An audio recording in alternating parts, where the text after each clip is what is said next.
All right, welcome back to another episode of Spiritual Teachers Podcast.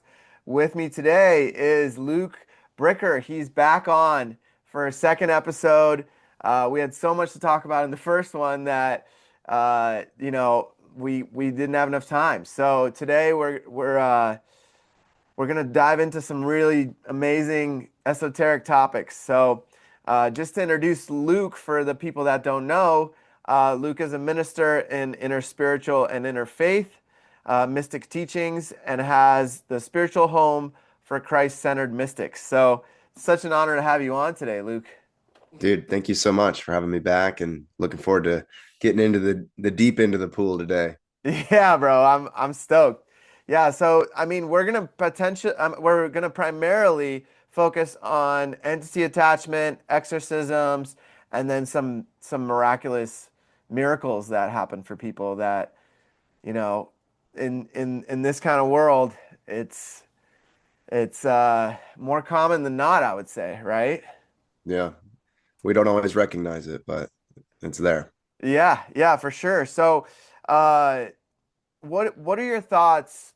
I'm really curious, like with your background, what are your thoughts? Can you give a little bit like a brief background on the type of space that you hold and uh, where where you're at right now with your offering? Yeah, for sure. So today, like we were just talking about a little bit offline, I find myself in more of an interfaith or interspiritual worldview, but I come from a Christian background. I'm a pastor's kid, grew up in the church. I had a little, we shared this on the other episode, just a little bit different of a experience with that. But in my early 20s came to really be pursuing Christian ministry, became a pastor, ordained, all of that. And then, began to see through some of the dogma and doctrine that was there. And then I've come back around to faith in a way that's a lot different. So I look at the teachings and wisdom of Christ as a contributing voice to the worldwide wisdom traditions. So a lot of people think Christianity is in competition with other worldviews or spiritualities or religions. I don't think Christianity was ever supposed to be in competition.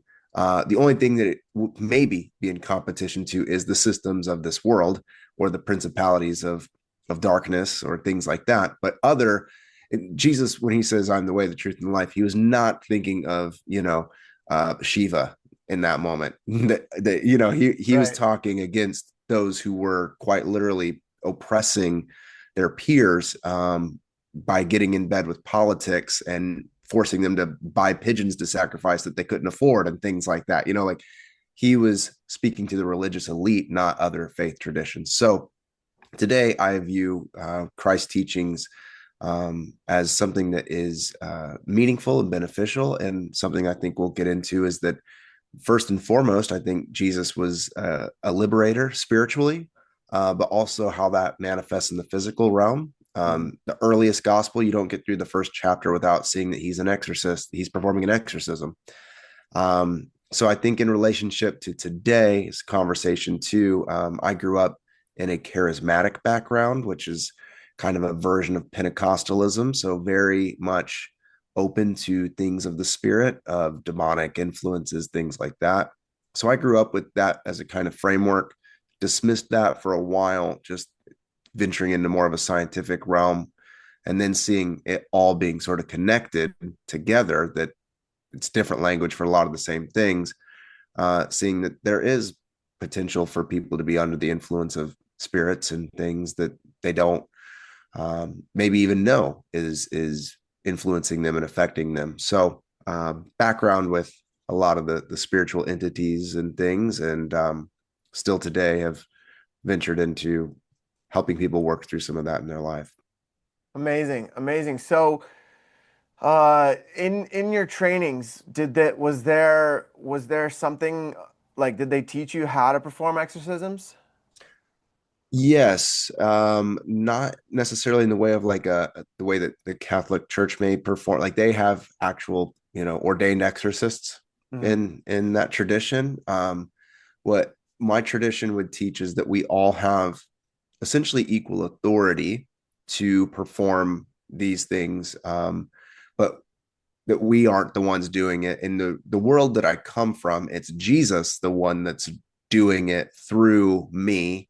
Right. Um, and I still would kind of believe that, not necessarily Jesus specifically. I think that Jesus was doing the thing, and then he in his incarnation is no longer, and you step into the divine dance as the incarnation. Hmm. And so you do the same things that he did while he was here.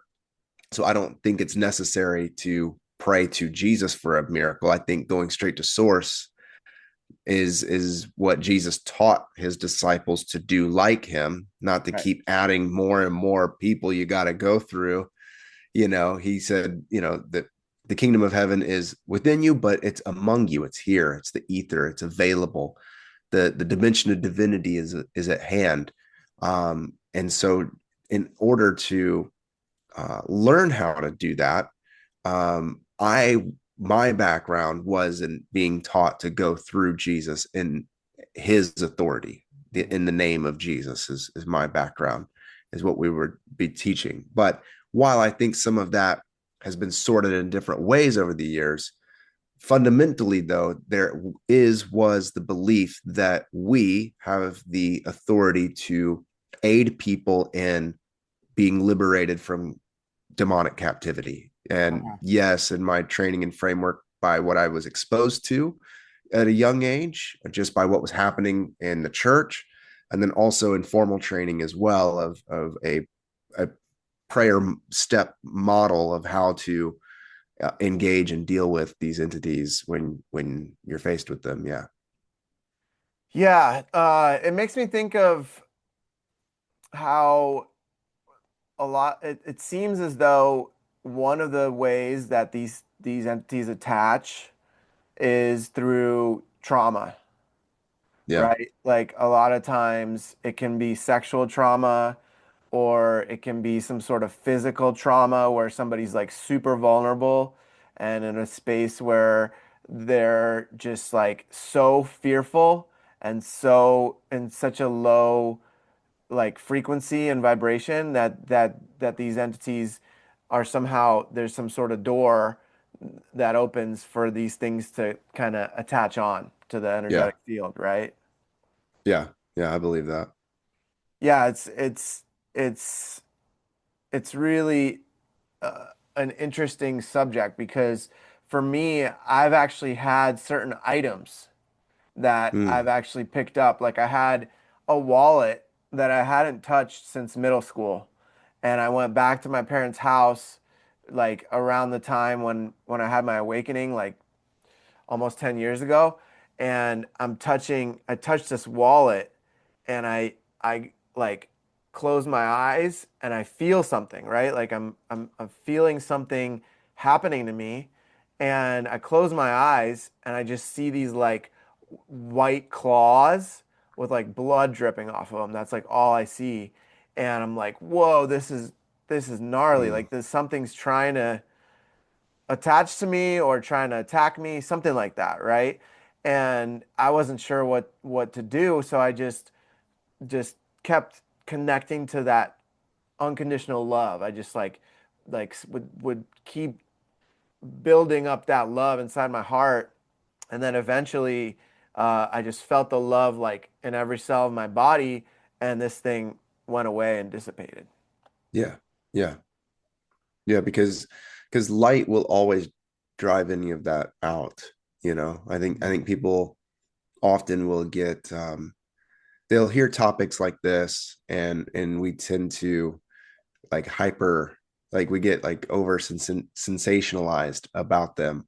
And you know I don't actually talk about this stuff too often, because I think maybe just the world that I come from, there's a temptation to make so big of a deal about it that people get kind of stripped of their authority and they walk around in fear. But Right. perfect love casts out all fear, my scriptures tell me. Yeah. So if I'm operating in that way, then I'm not tapping into that which is true from the source. Hmm. And so I think more and more times than not, like what you had there was a sort of autonomy in that moment, even as I'm listening to you. Like Right. you you have this vision, and there is an authority to say, am I going to align with unconditional love, or am I going to allow this thing to cling to me and attach?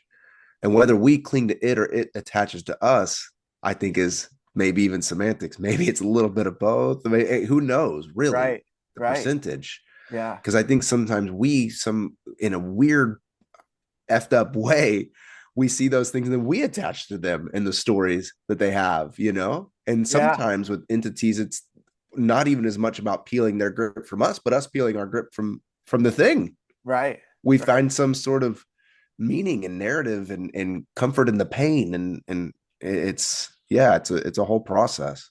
Yeah, it makes me think about like when I was in middle school, I was like really having a hard time, like really just didn't have any friends. I just moved to another state where it was very conservative. I was like looked at as an outsider, I didn't really know anybody. And, I turned to music that was kind of like on that frequency that I was feeling, right? Where I listened to a lot of rap. I listened to a lot of Eminem, a lot of this like music that was reinforcing that feeling, right? Mm-hmm. But a part of me felt like it was serving me because it was like, oh yeah, if I can be tough like these guys singing, then nobody will mess with me, or I won't have these issues with other kids or whatever that I was going through in middle school. Right. And so yeah, it's like without that awareness, I felt like that frequency was somehow helping me, you know? Mm. And Yeah. and it's interesting because I feel like that's happening to a lot of people. They may feel sad or they might go through a breakup and then they listen to more sad music and it kind of like keeps them in that loop, in that cycle.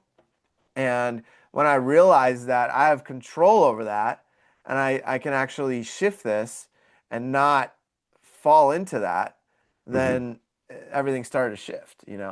Right. Right. Because you ultimately are an emanation of the source. Therefore, you are co-creating and have the ability to step into that.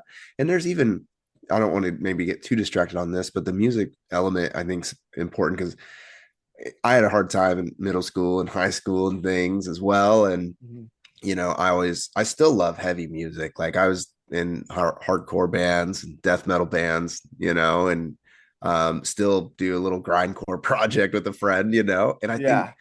in some of my spiritual spaces, people are like, well, that's aggressive. That's the music. That's, angry music. And it's like, well, everything has a dimension of light and dark to it. And I think that if we don't deal with some of the things within us, they ooze out in unhealthy ways. And I actually think hardcore music and very violent and aggressive music is a healthy pressure release valve for me, Yeah. it's kind of like a paradox. It's an oxymoron because sometimes I don't listen to all the time, but like moments where I listen to super heavy.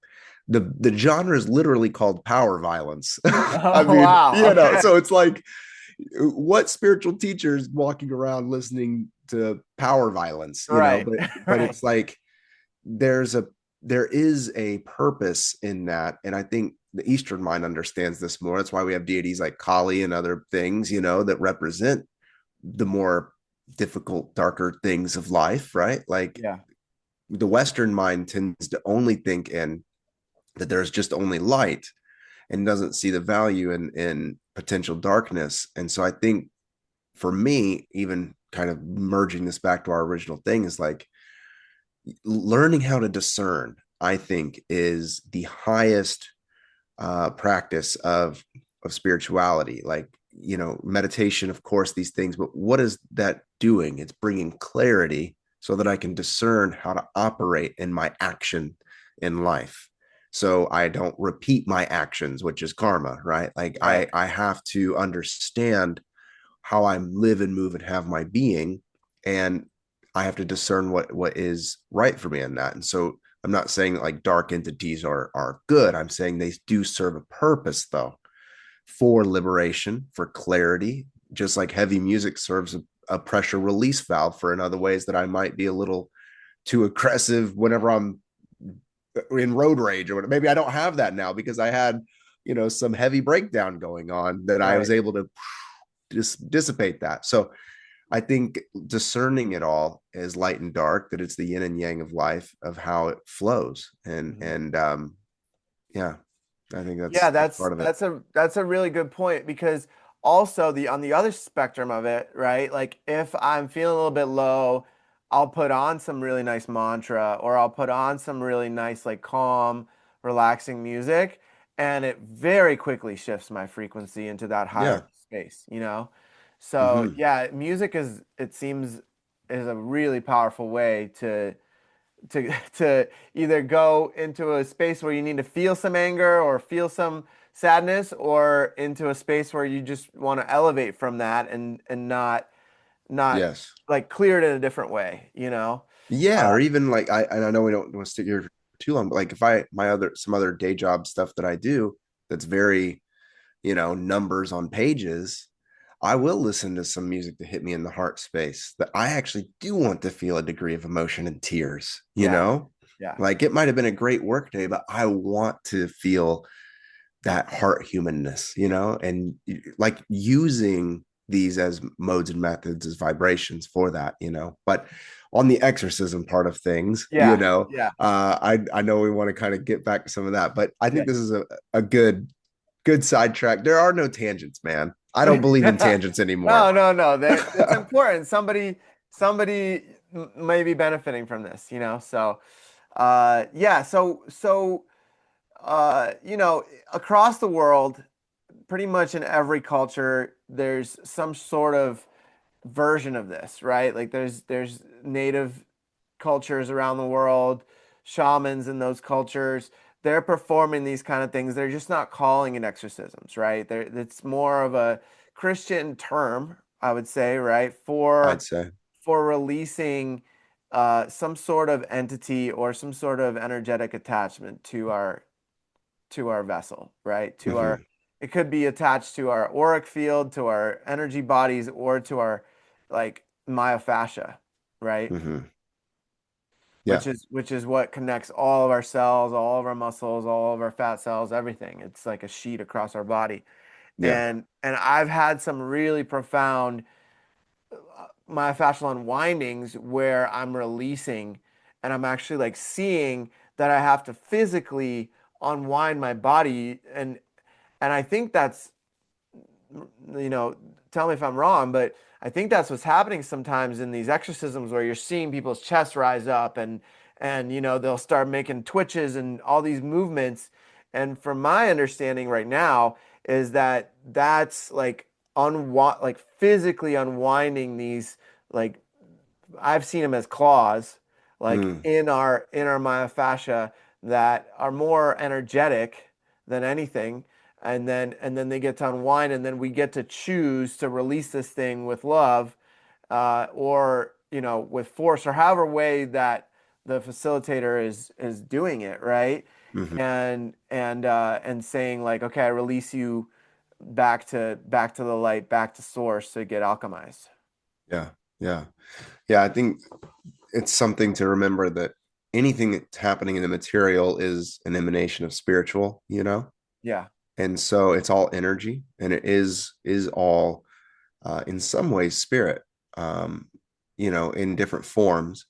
And I think it does attach to us physically, and sometimes it does take that. That's why I think, like, you teach Reiki, in my tradition, we had a very specific way of how to pray for people by the laying on of hands in prayer Mhm. and discerning what parts of the body in prayer, even in prayer language, we call this speaking in tongues, of how to and where to release tension, and in that language of that tradition, demonic holdings on the person. This would be, maybe I would use language where there's bound up energy now that needs loosed. And even Jesus, Master Yeshua, who's, one of my main gurus of all time, I follow his teachings, and he says, whatever you loose on earth will be loosed in heaven, and whatever you bind will be bound. And I think that that takes us into this idea of there's this world, this dimension of reality that we exist in with our body, and then there's this spiritual ether kingdom of God dimension, heaven. Heaven in the original language just means the skies above. Mm, So it doesn't mean some place where people are sitting on clouds and playing harps and whatever. It's the skies above, it's the ether around you, it's the unseen realm of spirit.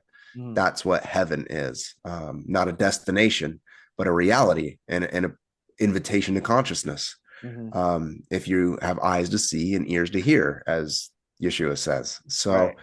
um, and what he was doing was quite literally walking around and seeing in the spirit what was attached to people and loosing from them the grips of bondage. That's what he was famous for. He Right. was actually not famous initially because he was a preacher or anything like that. He was famous because he was loosing entities from people, and people would come to him from distance for that to happen. And it does happen in the material. Like your body will respond to that. In the same way that if you have an ecstatic experience, I find that my body will respond to that, because this is the antenna, this is the thing that it's all being, your soul in this body, it's it's incarnated. That's so it's here in this vessel, and this is the the thing that is here experiencing it. So of course it's going to react in certain ways to whatever you're experiencing. And I think that there is some sort of actual loosing of a person, grips being let go of, whether if that is just psychological, if that is just spiritual. I mean, I trust that, divinity will work all the details of it. I Right. just do the best to discern in the moment of what's necessary. Yeah. And if liberation is there, like that's the evidence. Right. That's all. Across traditions, across cultures, everyone is seeking to be free. That is hands down, all spiritual paths is freedom. Right. And for freedom, Christ has set you free, the apostle says. Mm. And I think that's what he came to do, is to bring liberation, just like any shaman is doing today. They're Yeah. seeking to liberate people from their bondage and turmoil, Yeah. Yeah. Yeah, absolutely. So, what can you share any experiences that you've had personally or like witnessing of people going through this? Yeah, totally. Probably one of the most, there's you know many that have happened, but probably the one that's most significant that's coming up is, I was a young fervent preacher, pastor, Mm. and I preached on Sunday, and it was a large church, so we had 2 Saturday night services, 3 on Sunday morning. So same message at all of them. And I got done preaching after the last service on a Sunday, and I was a youth pastor.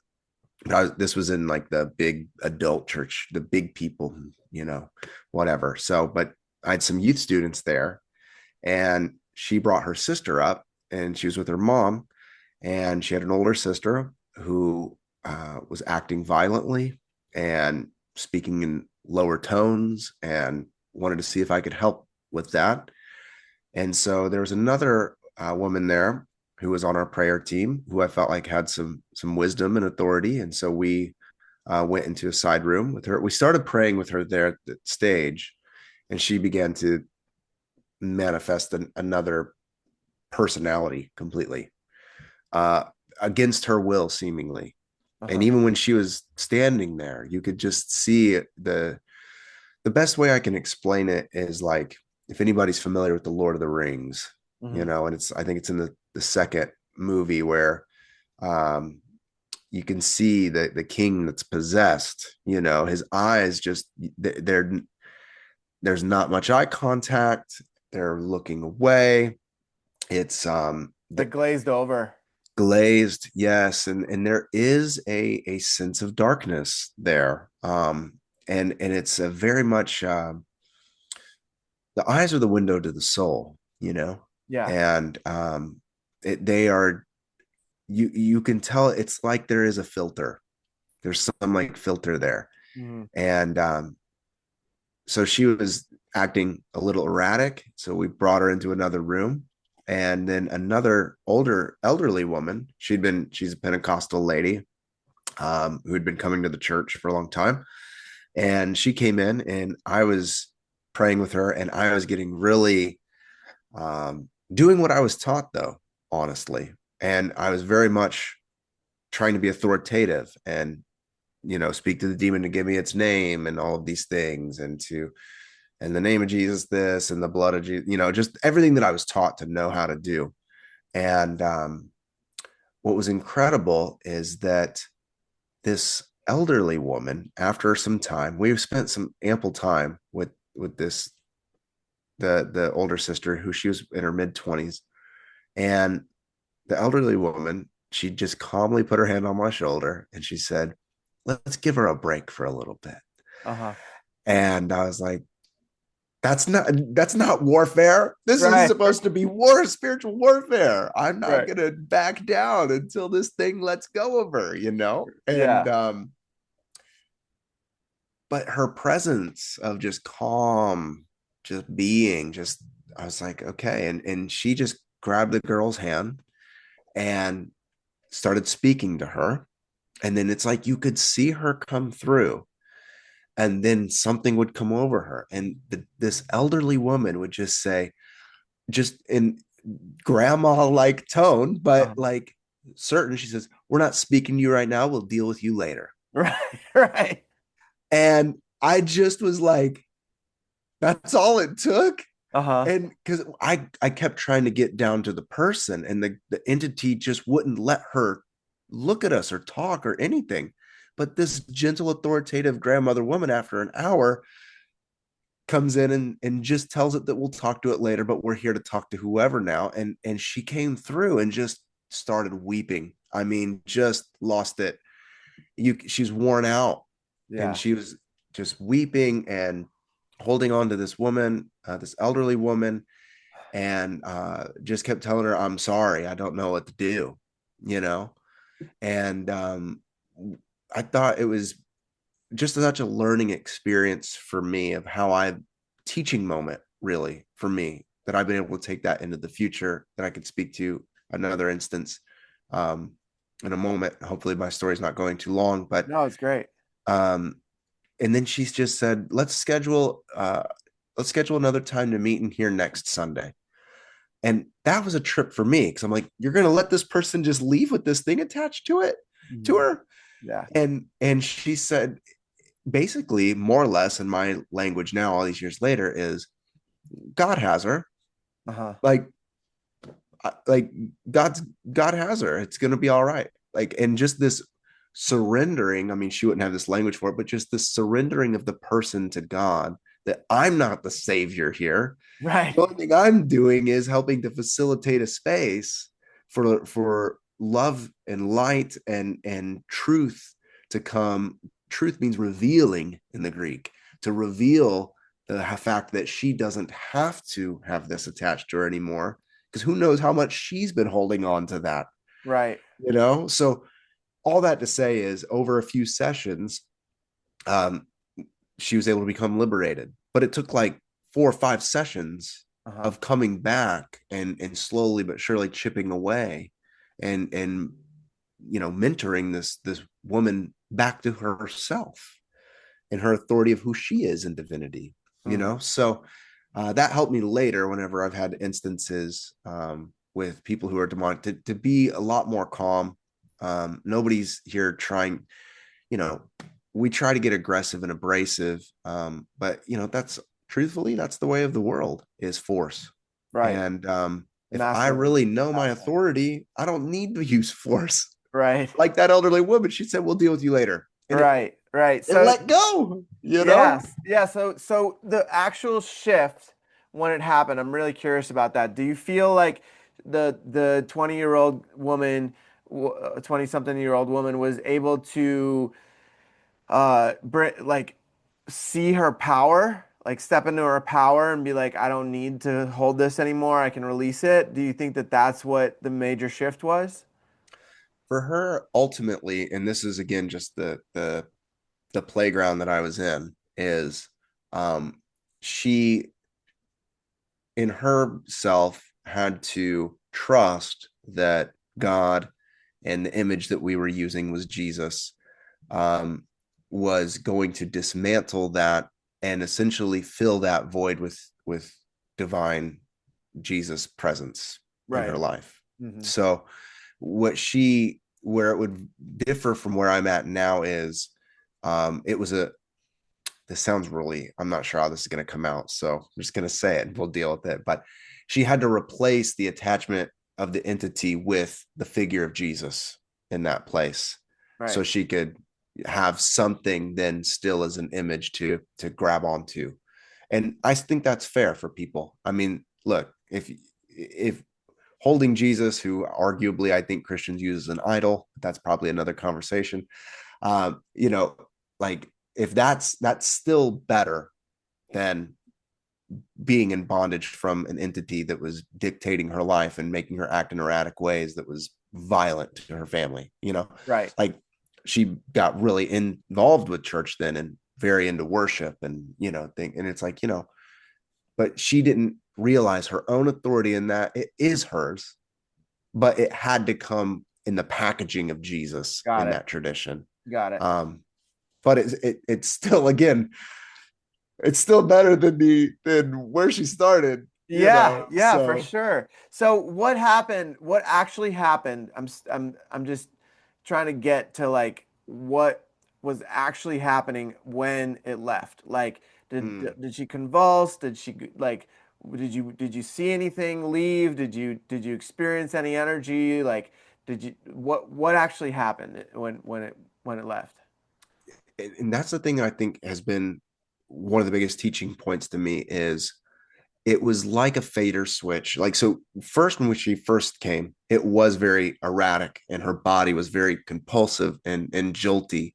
And when we were praying for her, very, like, not complete head spinning, but I see where that exaggeration comes from, because their head violently goes because back and forth, and her body was very reactive to it, and very, just, you didn't know maybe if this person was going to punch you, even, like, it was Right. very, just, her body was experiencing that when it left.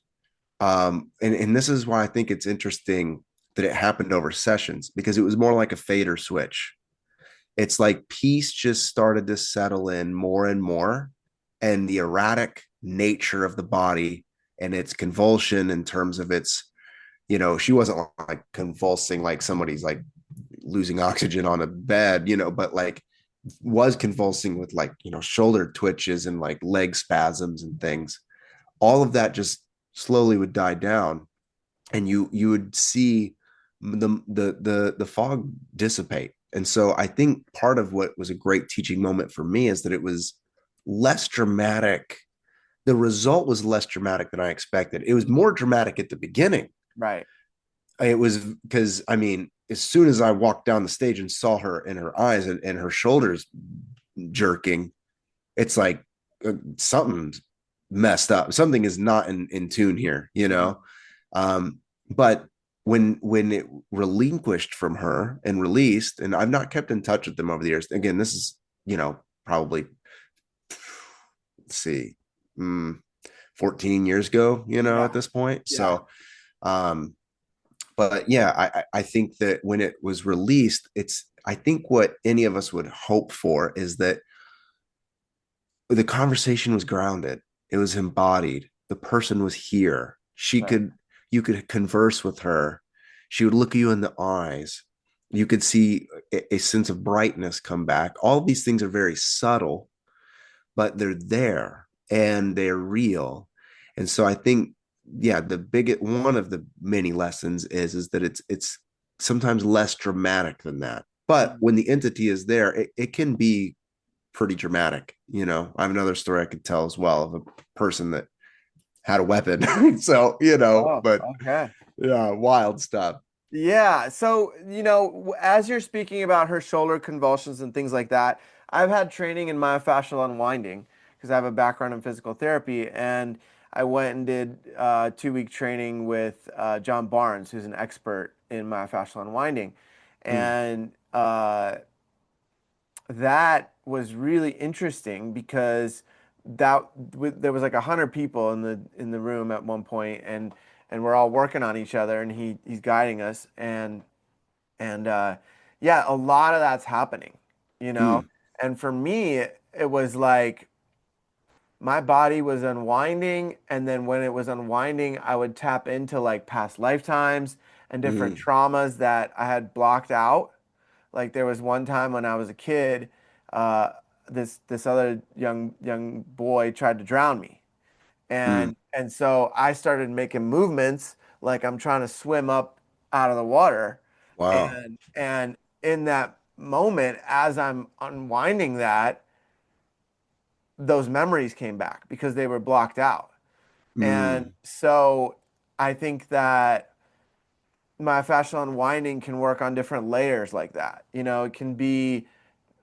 It can be like bringing the trauma back up to be reintegrated and to be looked at and change the story altogether so it can be part of your story to share and help others, or it can lead to something like an exorcism if somebody is holding the space in the right way, and yeah. it's really interesting, like these kind of topics where it's like the physical body and what it knows how to do, like Mm, naturally when the mind gets out of the way, what the physical body knows how to do versus like something controlling it, right? yeah. So I think there's a difference between that and like when I go on and like fully relax and just like go into that theta state, my body will start to unwind, and what'll happen is it'll align my neck, it'll align my spine, it'll just like realign me, and then I can go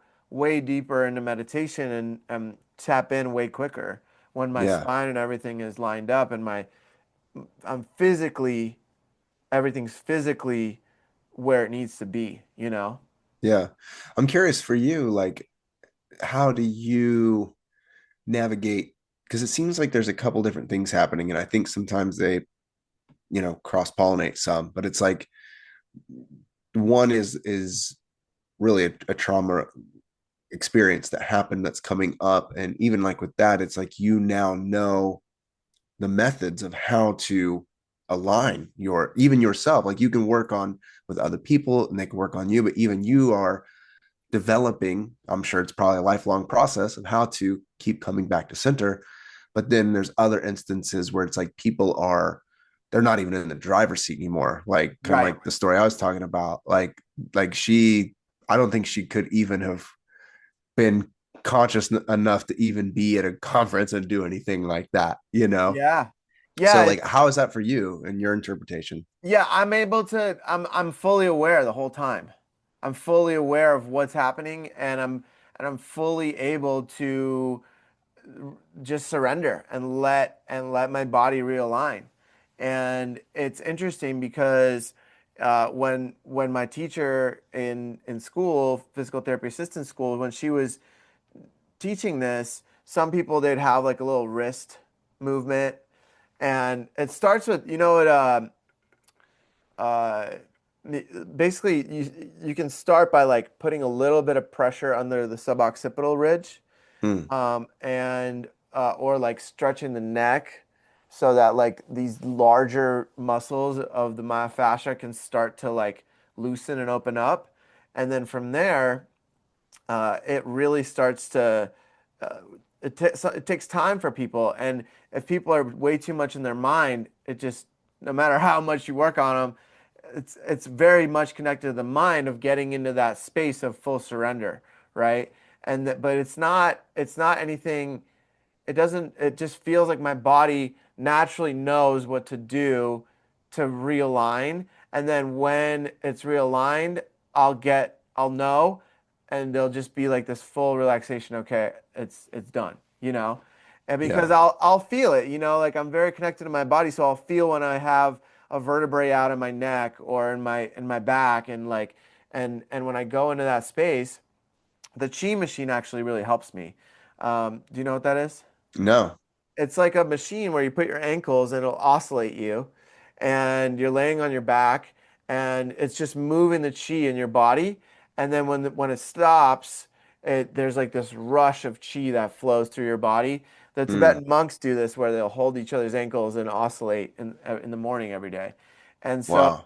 yeah, and so in that space, then when the body fully relaxes, then it can really realign. And so it's really interesting because, with these kind of techniques, if people are able to go into those spaces, they can heal things like scoliosis and all these things in their body where they're Yeah. holding all this trauma and tension in their myofascia.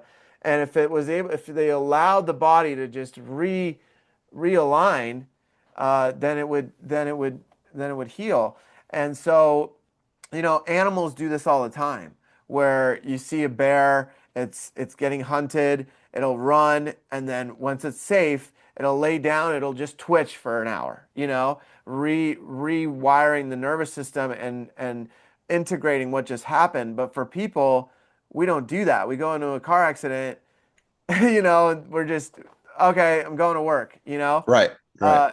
but like those things at some point need to be reintegrated into the body. And Yes. and so that's part of what was happening to me. It's like that trauma of the drowning had to be be felt, remembered, integrated, and then released. Yeah. Yes. So Yes. And it, I it, think it that's, yeah. yeah, it's really interesting. And it's important work because the somatic work I feel like is something that is starting to become a little bit more popular now, where people are understanding that like they have to let this go. And the reason that they're getting sick is because of things that actually don't even first exist in the physical realm. It's in the mental, it's in the Right, spiritual, and we're seeing it like what we're saying earlier is it will manifest itself because whatever is in heaven in the spiritual plane will be bound or loosed in the earth in the body.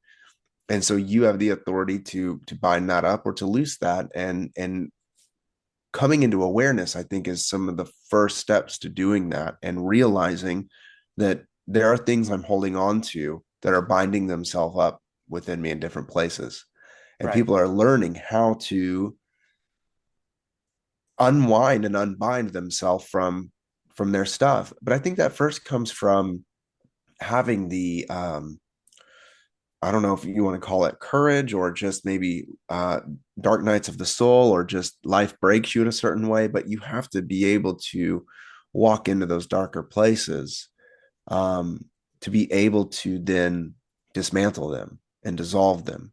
Right, Like guru means dissolver of darkness, right? right. So like if anything that we're seeking to do is we need to meet that guru within us that's going to help dissolve that darkness. But it first means acknowledging there's Yeah, trauma there's pain, there's stuff that you're not even aware of.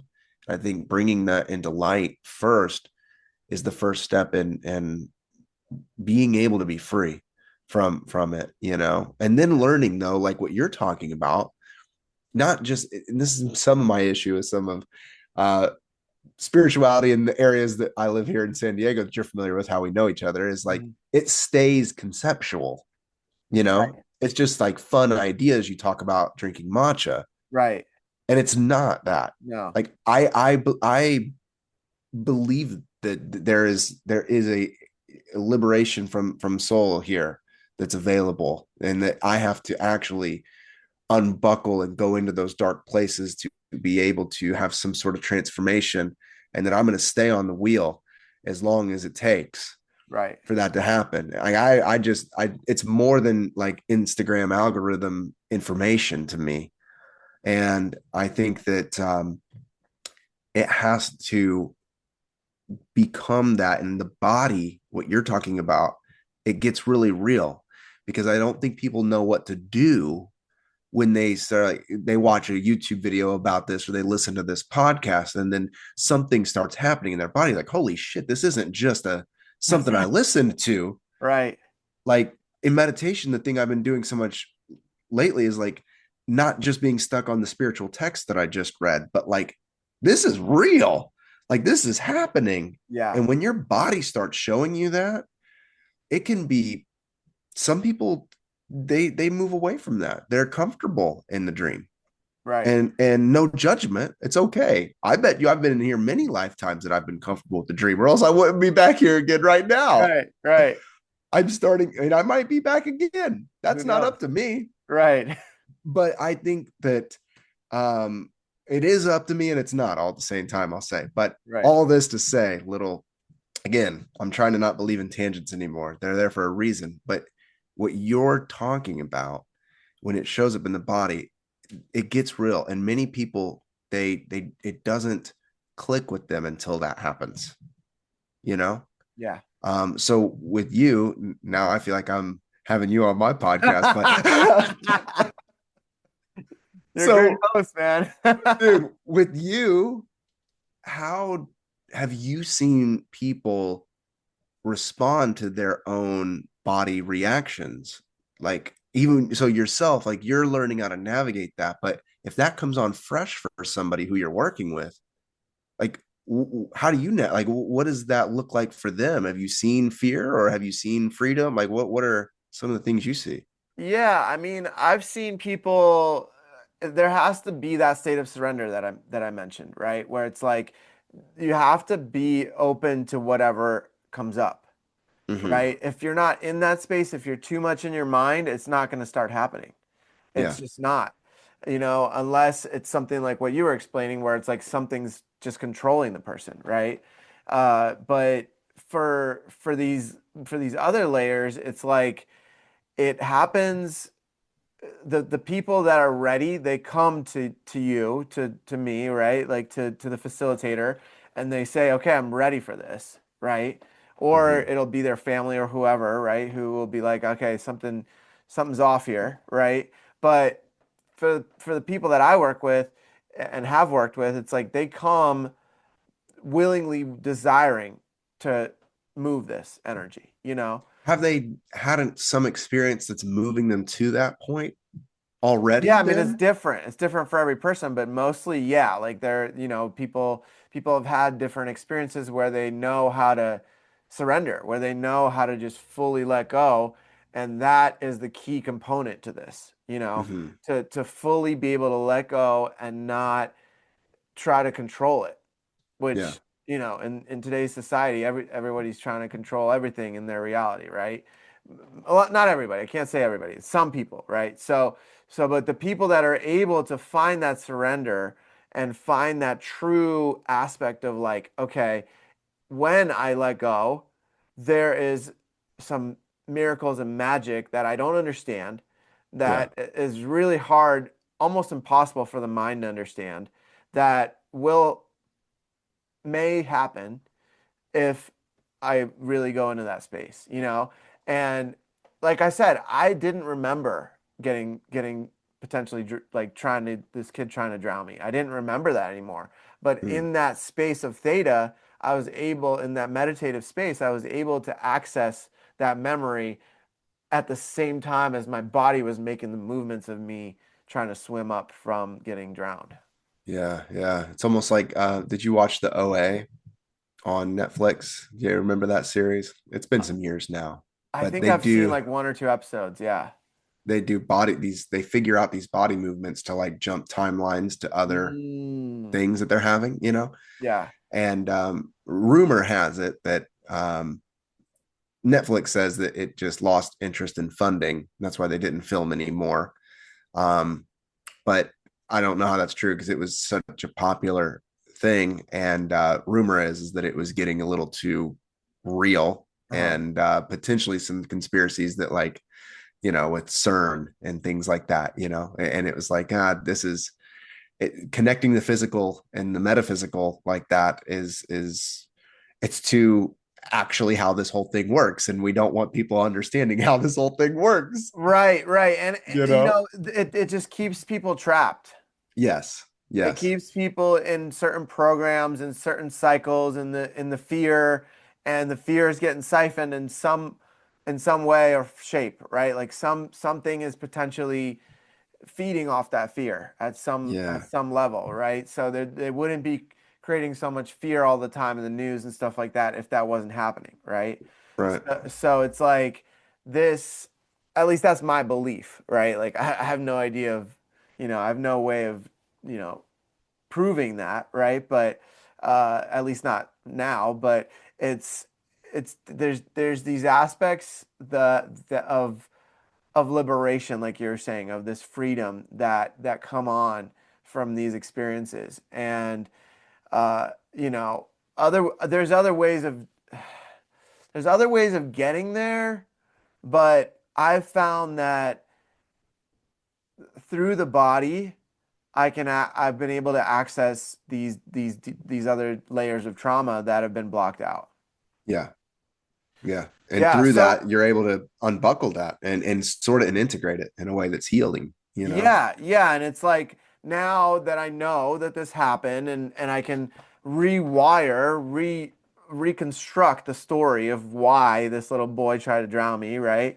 I can be like, okay, he was probably, beat up on by his dad or whatever, and he was just going through it. He was a little 9-year-old boy. Like I can't be mad at a little 9-year-old boy. So I just released it, forgave him, and then now I don't need to carry that into any other relationships or any other interactions I have with people, and Yeah. I think that is the deeper work that a lot of people don't really talk about or even know about, so that's why, it's important to share these things.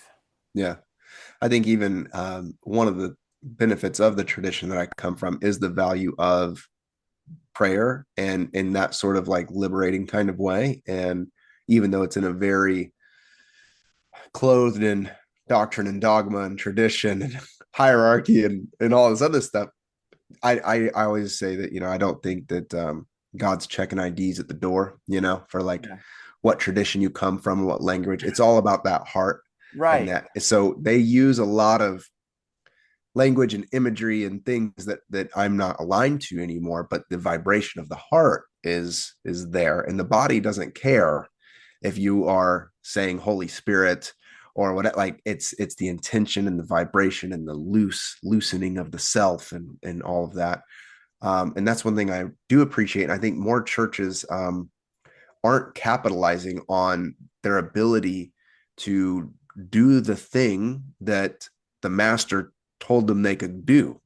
And that is quite literally liberate and free people from spiritual and psychological oppression and bondage. And some of those things that you read, maybe we do want to talk about miracles or things like some of the things that you read are embellished or whatever. Some of these things are like, well, now we know, like sometimes if you have like a parasite, you can have some of this stuff. Now in modern medicine, we know this. And then some things are authentic that people are being freed from, but I think in the tradition of Christ, the one that I come from, like the very thing that I think they could be helping people the most with in the world, they're not really tapping on that anymore. And it happens in very secluded ways.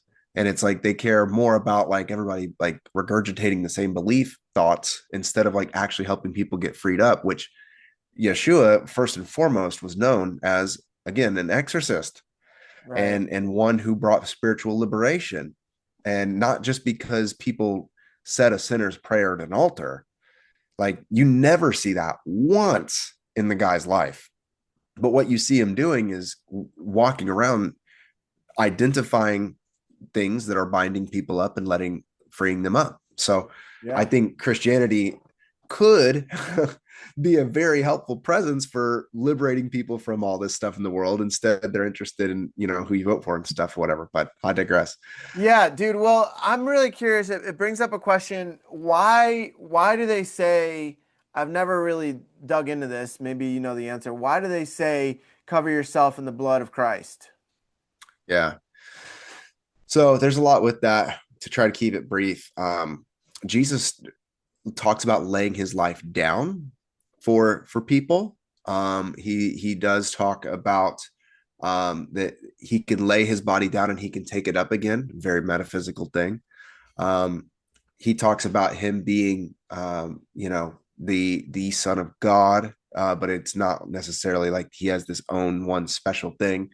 Later, we have ideas about blood, and really what they're trying to do is connect his life to a Judaism framework of sacrifices, that God is pleased with people based on the sacrifices that they give and the blood of these different animals that are shed to cover sins, or they have all these different things and different holidays that they do sacrifices for specific things. And they say that Jesus, like real animal sacrifices. back in the day, real animal, I'm not sure if people are practicing that in the modern day, but certainly in ancient times, it was real animal sacrifice. And in the Hebrew scriptures, even saying that, it's the aroma of the blood that's pleasing to Adonai, like it's Oh, very kind of fucked up, sounds kind of demonic to me, right? Like it sounds like that other side. It's very weird. All I will say though, animal sacrifice is in all ancient traditions and cultures, and even our ancient understandings of Eastern religions have involved animal sacrifices, or even in Central America, things, there's even human sacrifices. And I think, funny enough, Christians don't realize that they are the largest human sacrifice cult today. Wow. If you think about it, Right. they think that a person dying, sacrificing unto God a person's life, that there is grace and peace from that blood atonement. And when you frame it like that, Christians don't like that very much. Right. But Jesus himself, A, didn't want to start a religion. That Right. was not his intention. B, if a religion was started, it was never to worship him. Right. Not once do you ever have him saying that anybody should worship him in any way, shape, or form in the Greek language in all translation. Um, Furthermore, you don't have any instance of Jesus um, advocating that his blood is paying some sort of cosmic debt Mm. whenever he's sacrificed on the cross. He's talking about how he lays his life down more like a scapegoat than a Passover lamb. Mm. And to those who have a Christian background will understand some of that nuance a little bit. But um, basically, it's a mirror of showing what humans do to purity and to divinity. We tend to martyr it, kill it. Yeah. So when people say covering in the blood of Jesus, I don't um, I don't align with that sort of orthodoxy anymore. I don't think that's a very Paul, the Apostle Paul. His writings are the earliest writings, and he speaks a lot um, about Jesus' blood and paying debts and sins. Oh gosh, somebody's at my front door. Pause Yeah, one I'll pause second. it. Pause I'm it. sorry. So we were talking about how you started to mention Paul and how Yeah, he was referring to the blood of Christ. yeah. So basically, you get someone who actually didn't meet Jesus in the flesh. He had a vision. He had a experience with Jesus that only he experienced. Essentially, if you want to get real fun with it, a psychedelic trip without any substances, Right, right. and has this vision. And then he goes and he studies, and he creates this framework that is, people even that were in the Jesus space at the time were unsure how or if his worldview is going to fit. I think it's important to mention that early Christianity had extreme diverse of opinions about many different things, some super far out, some more what you see today. Paul's view ultimately kind of won the orthodoxy thing. But to your point on the blood of Jesus, his view, because he comes from a Jewish background of understanding sacrifice, is that Jesus is the sacrifice, the last and final sacrifice that's needed. And now we have a different relationship with God because Jesus paid a debt that humanity needed to pay to God, essentially. And now we can use his blood basically to remind the world or remind demonic entities or remind whoever who's really in charge here, and that is God, because there's all forgiveness and there's heaven available to us. And so now people, Christians, say in the blood of Jesus or in the name of Jesus, because they say basically they elevate Jesus to the highest place of authority over the physical plane. And they use the stories of scripture to justify his authority over his, like when, and maybe we should do a third episode talking about the miracles, but Right. because he like calms waters and like he curses a fig tree and like it doesn't produce fruit the next day. Like he has this authority or whatever. So Christians say we go in that under his sacrificial blood because now we are okay with God because he did that. And because of his blood, we can use his authority to kind of right the wrongs of the world, if you will. Okay. So the way I'm kind of filtering it through my lingo and things like that is like his blood is a representation of his frequency and his like it's almost like a protection from anything else. And because he gave himself, uh, sacrificed himself, that blood is a very high form of protection that people can imagine over themselves. Pretty much. Yeah. Like even in my upbringing, people call it like a hedge of protection.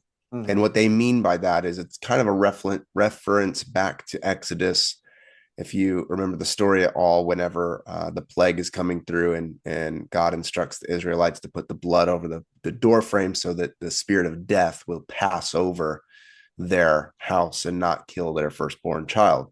Hmm. So they kind of take Jesus as being that kind of blood as a hedge over us so that the spirit of death or, you know, demonic things will pass over our home, if you will, our body, and not touch us because Jesus' blood is above us, if I you see. will, as a protection. Okay. But that's drenched in Jewish thought and idea, Hmm. which I don't think is wrong or bad, and I don't want to be dismissive of it in any way. But I definitely, if you just look at Jesus from what we have in the Bible and the extra biblical things that we have, he wasn't really hinting at that at all. Uh-huh. If you really want to be truthful about it, Right. he was here to show you. He says, I can only see what my father in heaven is doing, which is the father, not meaning, you know, a cosmic male parent, but the source of all creation of the same DNA. Your father, you share same DNA. You're of the offspring of, you're an image, offspring, child of that divinity. And he says, I don't do anything in my own will. So it's like relinquishing desire. It's not my preference and aversion. I'm seeing with clear insight into the order of divinity and patterning to that. And then he says, and the same things I do, I give to you. You'll do even greater things than me. Right. And so he seems to be showing them, his disciples, a way to live like him in union with the source and imparting that ability to them to be freed from their religion that tells them that they need sacrifices, and actually saying you don't actually need any of that. Mm. You already have everything you need within you. Right. You need to realize that. Right. And so his is more of a process of realization. He says the kingdom of God is at hand. Everybody was looking for this external thing to come. He's like, it's already here. Right. And he says, though he who has an ear, let him hear. And some people are going to get it and some people aren't. Yeah. And that's that, you know. That's just how it goes. So I don't think I'm not into the blood thing anymore. Yeah. Yeah. Yeah. Because It, yeah, it seems like I would rather, for me personally, I would rather like call upon Jesus to come and be in my presence or surround myself with my angels or my guardians, and that resonates more for me. yeah. And I think that, you know, there's a lot of different metaphysical ways you could look at Jesus, which, you know, maybe he is existing in some, I think his spirit is, but you know, if you, some people believe his physical body ascended, some people think it wasn't. It was a lot of different things we could talk about that, but I do think his presence, his incarnation was extremely powerful, or else it wouldn't have changed the world in the way that it did. Yeah. And I think that there is something. that's common in him that that unites all tradition really back to liberation and wholeness.